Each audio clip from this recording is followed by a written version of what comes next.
Bayesian data विश्लेषण का मौलिक उद्देश्य परीक्ष वितरण का संकल्प करना है, परंतु भाजक में दी गई एकीकरण p of x का मूल्यांकन करना मुश्किल है। इस एकीकरण का मूल्यांकन कई तरीके से हो सकता है। इसमें शामिल मार्कोव चेन मोंटे कार्लो विधि सबसे प्रसिद्ध है। ये विधियां मार्कोव चेन निर्माण पर आधारित है, जिनका वांछित वितरण ही संतुलित वितरण हो। कई कदम के बाद श्रृंखला की स्थिति के वांछित वितरण के मिसाल के समान प्रयोग किया जाता है। मिसाल की गुणवत्ता प्रत्येक चरण के साथ बेहतर होती है। इस संदर्भ से हम सैनफोर्ड स्कॉलर इनिशिएटिव के भाग के रूप में देसा, ओलुकोतुन तथा रे द्वारा लिखित प्रकाशन "ensuring rapid mixing and low bias for asynchronous Gibbs sampling" को प्रस्तुत करते हैं। पहले हम किस समस्या का सामना कर रहे हैं?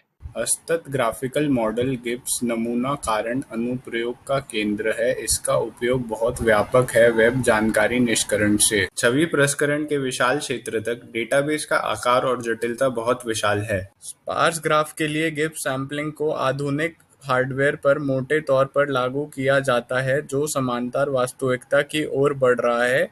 हमें गिब्स को अधिक कुशल बनाने के लिए इसका लाभ उठाना चाहिए। एल्गोरिथ्म में लूप स्वाभाविक धारावाहिक नहीं है, इसलिए समांतर वास्तुलता पर तेजी से नहीं चलता है। हॉग-वाइल्ड नमूना कारण इस समस्या को हल करने की कोशिश करता है। समस्या को बाधाओं में तोड़ा है जिन पर काबू पाने की जरूरत है।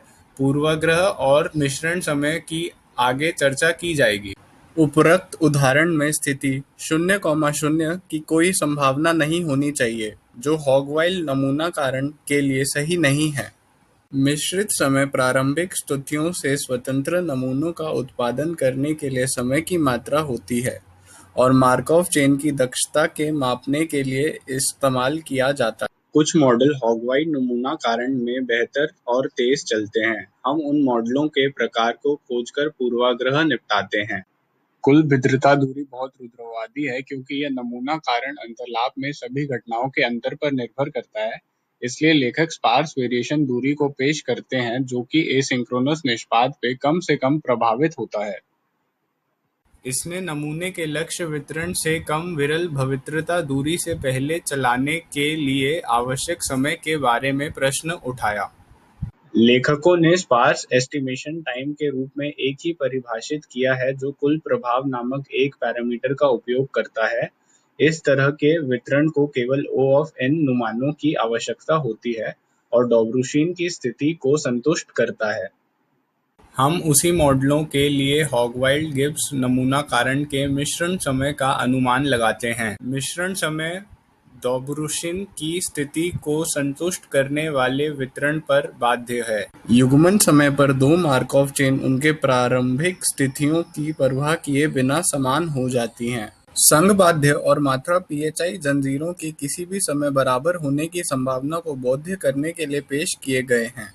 अब हम पेपर के योगदान को देखेंगे। अद्यतन सभी लेखक का क्रमबंधन करने के लिए तैयार किए जाते हैं। देरी पैरामीटर यह दर्शाते हैं कि कितना पुराना मूल्य का उपयोग किया जा रहा है। वितरण कितना सही है पता लगाने के लिए कुल भिद्रता दूरी की गणना की जाती है। यह एक घटना के लिए निर्देशित संभावनाओं में अधिकतम अंतर है। अनुक्रमित गिब्स नमूना कारण की तुलना में डॉबरूशिन की स्थिति को संक्षेप करने वाले मॉडल का मिश्रित समय O1 से भी कम है। आइए देखें कि लेखकों ने प्रयोगों का प्रस्ताव कैसे दिया। यह प्रयोग मिश्रित समय पर देरी पैरामीटर में परिवर्तन का प्रभाव निर्धारित करता है।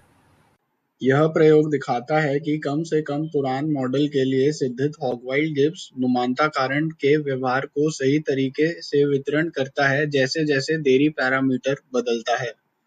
यह सैंपल एक ही संख्या के अनुमानों को हॉग-वाइल्ड गिब्स के रूप में उपाद्यात करता है, लेकिन मॉडल की कई प्रतियों को संग्रहित करने के लिए अधिक मेमोरी की आवश्यकता होगी। लगभग 8 दागों तक लाखों को 2.8 गुना तक की गति प्राप्त होती है। अधिक श्रृंखलाओं के साथ हॉग-वाइल्ड गिब्स को चलाने का समय बहु-मॉडल गिब्स तक पहुंचता है, जो कि कैश विवाद के कारण प्रदर्शन पर थोड़ा ही प्रभाव दिखाता है। अंत में हम पेपर के परिणामों को देखते हैं। जो मॉडल डॉबरूशिन की स्थिति संतुष्ट करते हैं, उनके अनुक्रमिक और हॉग-वाइल्ड गिब्स की नमूना कारण का मिश्रित समय 1 + O of n⁻⁻1 से वित्र है। मॉडलों के कुछ वर्गों के लिए जिनका कुल प्रभाव वैध है, केवल O of n अनुक्रमित गिब्स नमूने अच्छे सीमांत अनुमान प्राप्त करने के लिए महत्वपूर्ण हैं। अतुल्यांकिक निष्पादन का उपयोग करके वास्तविक समस्याओं की गति 2.8 गुना तक बढ़ाई जा सकती है। यहाँ हमारी प्रस्तुति समाप्त होती है। यदि आप ऐसी और प्रस्तुतियाँ देखना चाहते हैं तो कृपया scholar.stanford.edu पर जाएं। धन्यवाद।